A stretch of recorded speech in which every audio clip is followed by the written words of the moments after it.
بسم الله الرحمن الرحيم. وعن جابر رضي الله تعالى عنه أن النبي صلى الله عليه وسلم كان يجمع بين الرجلين من قتل أحد يعني في القبر، ثم يقول: أيهما أكثر أخذا للقرآن؟ فإذا أشير له إلى أحدهما قدمه في اللحد. رواه البخاری.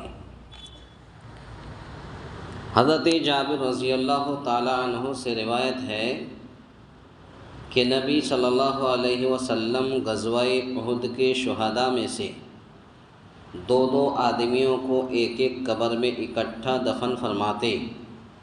اس وقت پوچھتے کہ ان میں سے کس کو قرآن زیادہ یاد تھا. جب آپ کو ان میں سے کسی ایک کی طرف اشارہ کر کے بتلایا جاتا تو آپ صلی اللہ علیہ وسلم قبر میں پہلے اس کو اتارتے یا اسے جانب قبلہ آگے رکھتے. اس حدیث کو امام بخاری رحمۃ اللہ علیہ نے اپنی حدیث کے اندر نقل کیا ہے. اس حدیث سے معلوم یہ ہوا کہ قبرستان میں قبر کھودتے ہیں تو اس کی بھی دو قسمیں ہوتی ہیں. ایک ہے عام قبر جو بالکل سیدھی رہتی ہے. ایک قبر ہے جو لحد یعنی سیدھی قبر کھودنے کے بعد پھر جانب سے لحد قبر بغل میں قبر کھودا جاتا ہے. اور یہی لحد قبر میں اللہ کے رسول صلی اللہ علیہ وسلم کو دفنایا گیا. تو یہ لحد وہ قبر ہوتی ہے جو وسط قبر سے ایک جانب بنائی جائے اور جو قبر سیدھی ہوتی ہے. جیسا کہ عام قبریں ہوتی ہیں اسے شق کہا جاتا ہے. شق یا شق کے معنی پھاڑنا. تو گویا کہ چونکہ قبر کے اندر سے ہی پھر قبر کو بنایا جاتا ہے اس لیے شق کہا جاتا ہے. اس سے ایک چیز یہ بھی معلوم ہوا اور میں بتا دینا مناسب سمجھتا ہوں، جب جنازہ مسجد میں آتی ہے یا جہاں بھی جنازے کی نماز ہوتی ہے، جنازے کی نماز کے بعد لوگ دوبارہ تیبارہ جو ہے میت کو دیکھتے ہیں. صحیح نہیں ہے. یہاں تک کہ پتہ یہ چلا کہ لوگ جو ہے قبرستان میں قبر کے اندر دفن کرنے کے بعد بھی دیکھتے ہیں. کیا آپ اس وقت دیکھ کر کے زندہ کر سکتے ہیں؟ زندہ کر دیں گے. صحیح نہیں ہے. اللہ سے ڈریے. کوئی کسی کا انتقال ہو گیا، آپ ان کے اگر اہل توحید ہے تو آپ ان کے حق میں دعا کیجئے، اللہ ان کی مغفرت فرمائے. اللہم اغفر لہ، اللہم ثبتہ، اللہم ادخلہ الجنہ، اللہم اعذہ من عذاب القبر واعذہ من عذاب النار. اس طریقے سے دعا کیجئے. اب دوبارہ تیبارہ اس کو لوگ دیکھنے گھر میں جا کر کے دیکھنے کے باوجود بھی مسجد میں نماز جنازہ کے پڑھنے کے بعد سارے لوگ دیکھتے ہیں، جو کہ صحیح نہیں ہے. اس چیز کو ہٹائیے اور ان چیزوں کو ہٹائیے. جب آپ اس چیز کو نہیں ہٹائیے گا پھر دھیرے دھیرے یہ آپ یہاں دکھانے کے بعد پھر عورتوں کے پاس لے کے جاتے ہیں.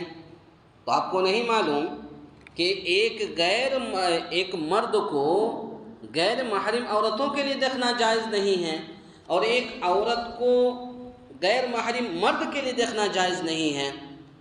تو یہ ساری چیزیں ہیں جو آپ اس کو مد نظر رکھتے ہوئے اس جو رسم و رواج چلی ہے اس کو آپ بند کیجیے. صحیح نہیں ہے. تو اس میں وہ قبر کے تعلق سے جو لحد قبر ہوتی ہے اور جو سیدھی قبر ہوتی ہے جیسا کہ عام قبریں ہوتی ہیں اسے شق کہا جاتا ہے. تو اب قبر کے اندر جنگ احد میں کئی صحابہ اکرام ایک ساتھ جو شہید کر دیے گئے تو اللہ کے نبی صلی اللہ علیہ وسلم پوچھتے تھے کہ ان صحابہ میں سے قرآن کس کو زیادہ یاد ہے. تو اس کو بتایا جاتا کہ ان کو یاد ہے. تو اللہ کے نبی صلی اللہ علیہ وسلم جن کو قرآن یاد زیادہ ہوتی تھی ان کو پہلے قبرستان میں یعنی قبر میں دفنایا جاتا. تو گویا کہ ایک قبر میں دو آدمی کو دفنایا جاتا. پتہ یہ چلا کہ آج بھی کہ اگر کوئی ایسی حالات پیش آ جائے اور ایک دن میں کئی آدمی کا انتقال ہو رہا ہو تو ایک قبر کے اندر 2 آدمی کو دفنایا جا سکتا ہے ایمرجنسی کے طور پر۔ تو اس میں حافظ قرآن کی ترجیح اور فضیلت کا مسئلہ بیان کیا گیا ہے کہ حافظ قرآن کی فضیلت کتنی ہے کہ ایک تو ان کے دنیاوی زندگی میں بھی ان کو ترجیح دی گئی کہ امام وہی کرائے گا جس کو قرآن اچھا یاد ہو، قرآن کا ماہر ہو اور قرآن خوش الحان اور سریلی آواز، میٹھی آواز سے تلاوت کرتا ہو۔ لیکن مرنے کے بعد بھی اس چیز کو اللہ کے نبی صلی اللہ علیہ وسلم نے برقرار رکھا کہ مرنے کے بعد بھی پہلے یہ پوچھا جاتا کہ اس میں قرآن کس کو زیادہ یاد ہے، بتایا جاتا تو ان کو سب سے پہلے قبر میں دفنایا جاتا۔ تو یہ فضیلت ہے حافظ قرآن کی۔ اسی طرح اہل علم، اہل زہد و تقوی اور دیگر اہل شرف و فضل کو مقدم رکھا جائے گا۔ یہ فتح الباری ایک عربی تفسیر ہے، اس کے اندر یہ موجود ہے، پتہ یہ چلا۔ اور حدیث کا خلاصہ کلام یہی ہے کہ ایک قبر میں اگر کوئی ایسی حالات پیش آ جائے اور کئی میت ہو تو ایک قبر کے اندر 2 کو دفنایا جا سکتا ہے۔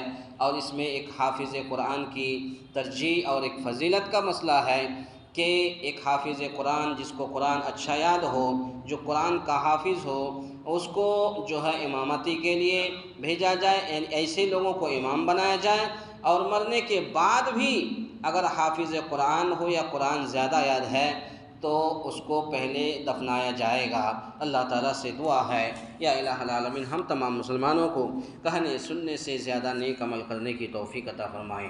آمین۔ اقول قولی ھذا استغفر اللہ لی ولکم ولسائر المسلمین استغفروہ انہ ھو الغفور